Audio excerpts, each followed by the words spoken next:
Welcome to Reality Asserts Itself on the Real News Network. I'm Paul Jay.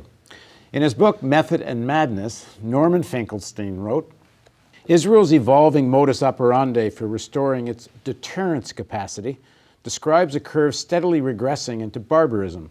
Israel gained its victory in 1967 primarily on the battlefield, I'll bet in a, quote, turkey shoot, while in subsequent hostilities, mostly in Lebanon, it sought both to achieve a battlefield victory and to bombard the civilian population into submission. But Israel targeted Gaza to restore its deterrence capacity because it eschewed any of the risks of conventional war. It targeted Gaza because it was largely defenseless. Further down, Norman writes, a supplementary benefit of this deterrence strategy was that it restored Israel's domestic morale. A 2009 internal UN document concluded that the invasion's, quote, one significant achievement, end quote, was that it dispelled doubts among Israelis about, quote, their ability and the power of the IDF to issue a blow to its enemies. The use of excessive force proves Israel is the landlord, ... The pictures of destruction were intended more for Israeli eyes than those of Israel's enemies, eyes starved of revenge and national pride. Near the end of his book, Norman writes, in the Gaza Strip, they, meaning the people of Gaza, preferred to die resisting rather than continue living under an inhuman blockade. The resistance is mostly notional, as the makeshift projectiles cause little damage. So the ultimate question is, do Palestinians have the right to symbolically resist slow death, punctuated by periodic massacres, or is it incumbent upon them to lie down and die? Again, joining us in the studio is Norman Finkelstein. Thanks for joining us again, Norman. Thank you so much. So just quickly, again, Norman is one of the foremost scholars of the Israeli-Palestinian conflict, and as I mentioned, his latest book, Method and Madness, The Hidden Story of Israel's Assaults on Gaza. So talk about this deterrence capacity, the necessity of Israel to prove the destruction it's capable of wielding. All right, well, Israel, it's a long-standing feature of their security policy. Basically to remind the neighboring Arab states, Palestinians included, but neighboring Arab states as well, about who's in charge and what are the consequences of challenging Israel. You saw that, for example, in the 1960s. It goes back quite a ways, but I'll fast forward to the 1967 war. It was quite clear, and Israel knew it. We know for sure Israel knew it. We knew two things. Number one, that Nasser did not intend to attack on the eve of the Israeli first strike. And number two, even if he did attack, and even if he did it in concert with neighboring Arab states, Jordan and Syria, that the war would be over very quickly. Famously, Secretary of Defense Robert McNamara, he predicted that the war would last 7 to 10 days.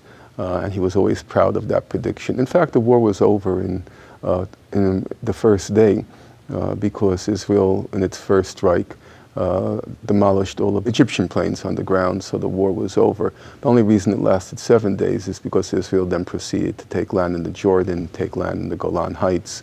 It wasn't even 7 days, it was really 1 day, and the whole thing was over. What's the evidence? What is the evidence, so people that haven't followed the story, that Israel knew that Egypt wasn't going to attack? That's a good question. The evidence is as follows. The evidence I prefer to lean on, there's all sorts of evidence, but I'll use the evidence I prefer to lean on. Most people quote the famous statement by Prime Minister Menachem Begin at the National War College of Israel in July 1982. It was during the Lebanon War. And Menachem Begin had been a member of the National Unity Government that was formed in 1967, so he knew all the inner workings. And he famously said in this July 1982 lecture at the National War College, he said, let's be honest with ourselves.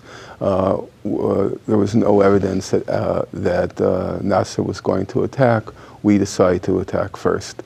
But that to me is that's some evidence. It's not necessarily definitive evidence, because Begin at that time was trying to defend his decision to attack Lebanon in June 1982. The internal evidence, which I consider overwhelmingly supportive of what I'm about to say is the Israelis, they desperately needed, in 1967, they needed the U.S. green light because they were afraid if they attacked like they did in 1956, that the U.S. president is going to force them to withdraw, just like Eisenhower forced Israel to withdraw in 1956. So they wanted that American green light, so once they attacked, they wouldn't be forced to unilaterally withdraw. And so they were sending all of their officials here to show evidence that we're facing an existential threat from Egypt. Egypt is going to attack. And so Johnson took all the evidence, Lyndon Johnson, the president at the time, he gave it to like 6 or 7 U.S. security organizations, the equivalent of like, I don't know if it's the same name now, then, but it was like the National Security Council, the CIA, all of the organizations. He asked them, okay, vet the Israeli information, use your own information, what do you come back with? And each time he checked with them, they kept saying there's no evidence that Egypt is going to attack. And they also said if there were an attack, and even if it were a concerted attack, it's clear that Israel is going to, in the famous statement, Johnson was talking to an Israeli official, I think it was Abba Eban, the foreign minister, but I can't say for sure, and he says that all our intelligence shows us, number one, Egypt is not going to attack, and number two, if they do, and Johnson's famous line was, you're going to whip the hell out of them. Now, you might say, well, that says what the Americans thought. What about what the Israelis thought? It's very interesting. On June 1st, that's just a few days before the Israeli attack, the head of Israeli intelligence, Meir Amit, he comes to Washington. He's consulting. He's also trying to convince, and he's also trying to sniff out what will the U.S. do if we attack. He meets with the American intelligence, and what does he say? He says, our intelligence agrees with all of your intelligence about whether Nasser will attack and what will happen if he attacks. So there's complete agreement across the board, American intelligence agencies, Israeli intelligence agencies. Nasser is not going to attack. Nasser, even if he did, Israelis will whip the hell out of them. Which brings us now back to your question. The question is, then why did Israel attack? And the response, one of the responses, the one by Ariel Sharon, because there was a split in the cabinet, whether or not, Israeli cabinet, whether to launch the first strike. And Sharon said, if we don't, this was Ariel Sharon, it's the same cast of characters, goes back quite a ways. Ariel Sharon, he says, if we don't attack, it's going to diminish our deterrence capacity. What does that mean? Because Nasser was making all of these noises. Nasser did close the Straits of Tiran. Nasser did move troops into the Sinai. And Nasser, the rhetorical flourishes about we're going to defeat Israel and so on and so forth, and so had whipped up a kind of ecstatic hysteria in the Arab world. Finally, they're challenging Israel. Now, de facto, Nasser was a windbag, a congenital problem in the Arab world. Leaders who are windbags. And obviously, there was nothing backing his claims. But they thought that this was whipping up too much of a hysteria in the Arab world. It's time to remind them who's in charge. So then we get this term, deterrence capacity. Deterrence capacity. And incidentally, the expression Turkey shoot, that came from the National Security Advisor, Walt Rastow.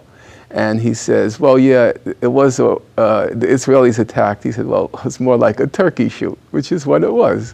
And I should mention, in Method and Madness, all the sources for this are there. So if you want to know how we know so-and-so said what they said, check out the book, because it's very, the notations are very detailed.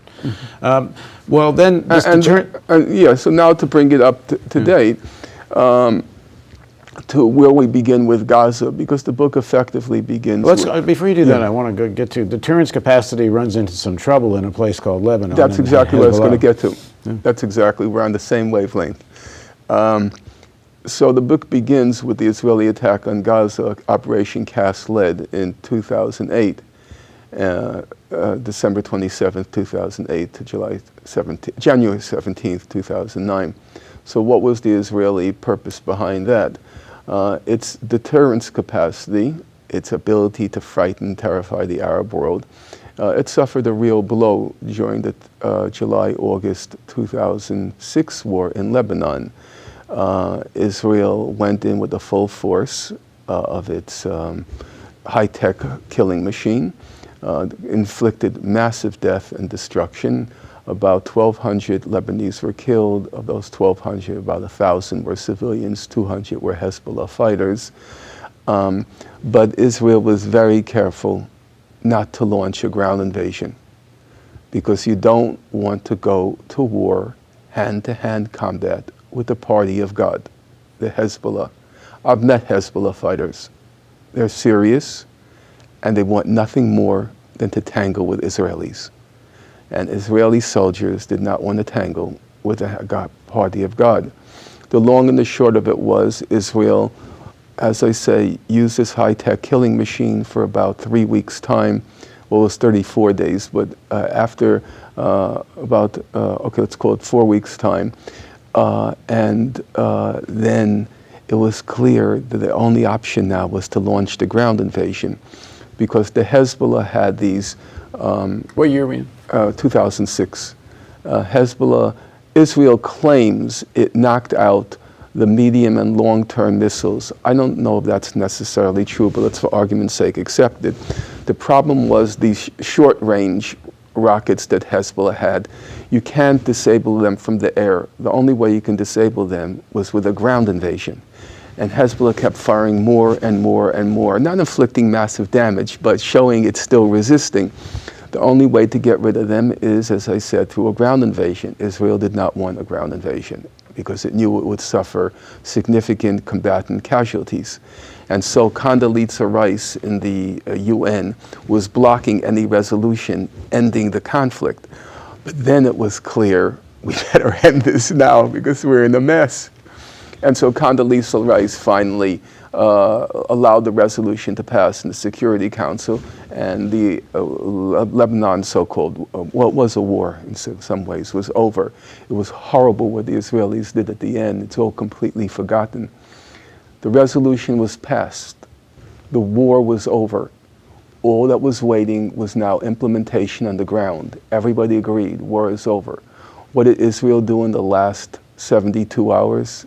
It's all completely eliminated from the historical record. It dropped 4 million cluster bomblets on South Lebanon, saturated the whole of South Lebanon. It was like a science fiction movie. How do we know this? Oh, you just look at the Human Rights Watch report on South. It's called Flooding South Lebanon.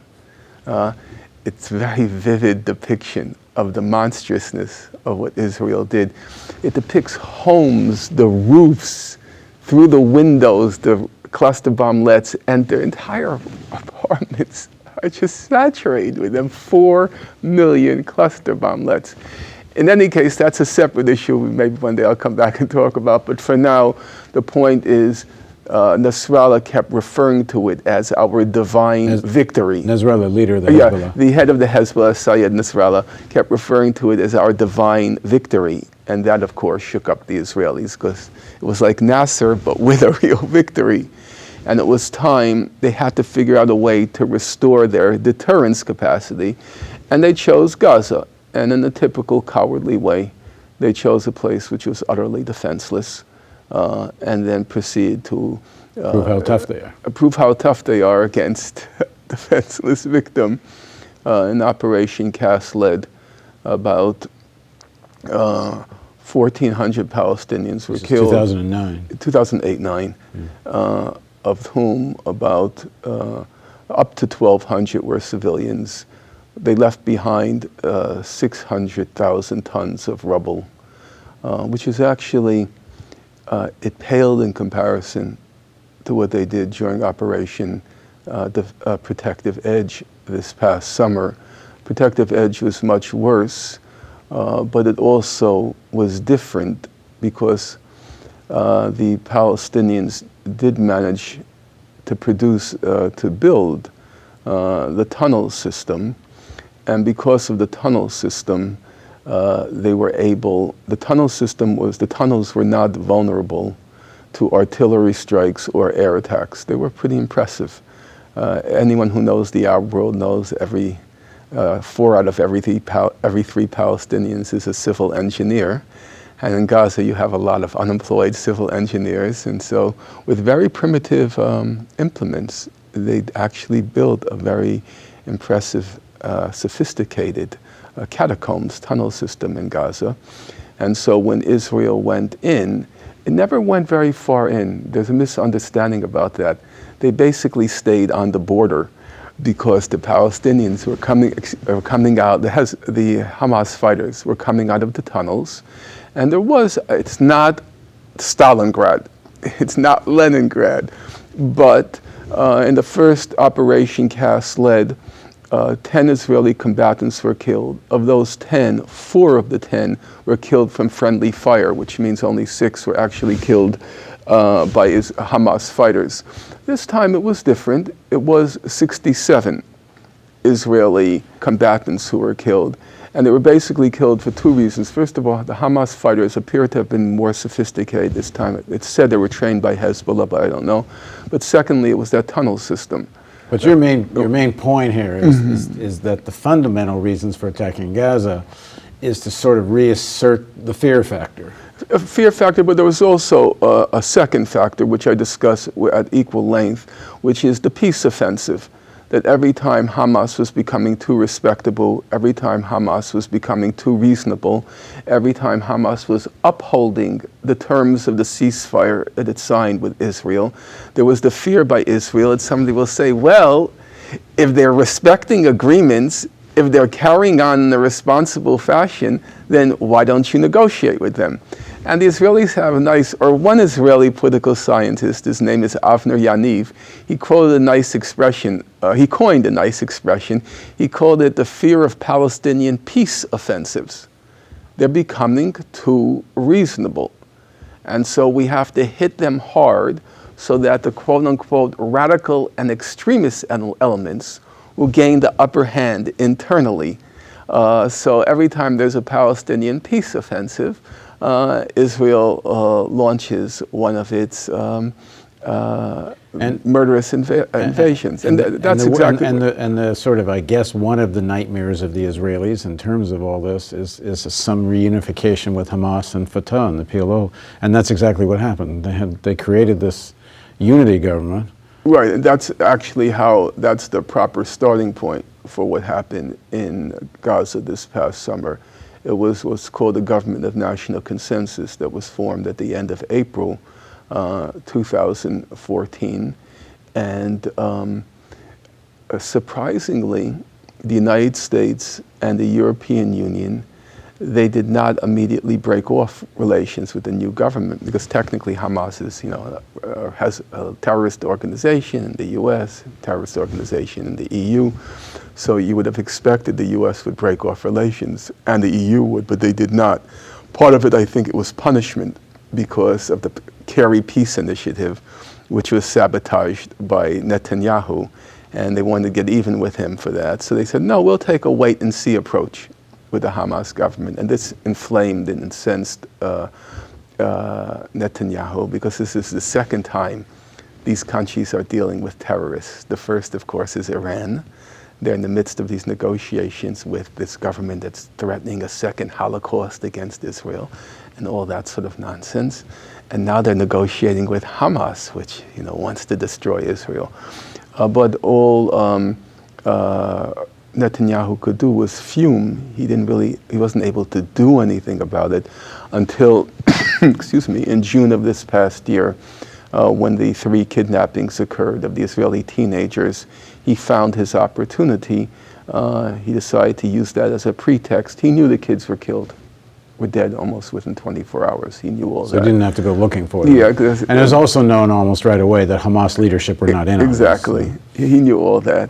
But they used it as a pretext to launch what they called Operation. In your book, you call it a gift. It's yeah, they are gifts. But these are politicians. Sometimes people feel like when you say expression like gift, that's just a little bit too callous. They're politicians. after 9/11, yes, Rumsfeld, Condoleezza Rice, Cheney, they got in their little office, they shed their salty tears, and then 15 minutes later they said, now, what are we going to do with it? Now let's get down to serious business. We're not here to cry. And it's the same thing with Israel. Okay, 3 kids are killed, we're not happy about that. Now, what can we do with it? And so he launches Operation Brother's Keeper, goes on the, Israeli troops go on the rampage in the West Bank, kill Palestinians, demolish Palestinian homes, arrest 500 militants from Hamas, knowing full well that this is going to evoke a violent reaction from Hamas. And then when they get that violent reaction, they can say exactly... Violent reaction meaning some rockets that basically don't hit very much. Right, or some crazy thing, whatever is going to happen. And then Netanyahu can say, as he did say a few weeks later, he said, quote, never second guess me again on Hamas. When I say they're a terrorist organization, they're a terrorist organization. And now he had his proof. And so he exploited the opportunity. Because as long as he can keep Hamas as a terrorist organization out of the talks, any possibility of any reconciliation or deal is off the table. Right, because he then says the Palestinian Authority doesn't represent all Palestinians. So how can we negotiate a deal with them? The whole purpose is... And he comes to Congress and they stand up 27 times or whatever the crazy number of standing ovations was. Mm-hmm. But now I think he went a little too far with the last visit to Congress. Okay, we're going to talk about that and where we're at in the next segment. Please join us for a continuation of our discussion with Norman Finkelstein on Reality Asserts Itself on the Real News Network.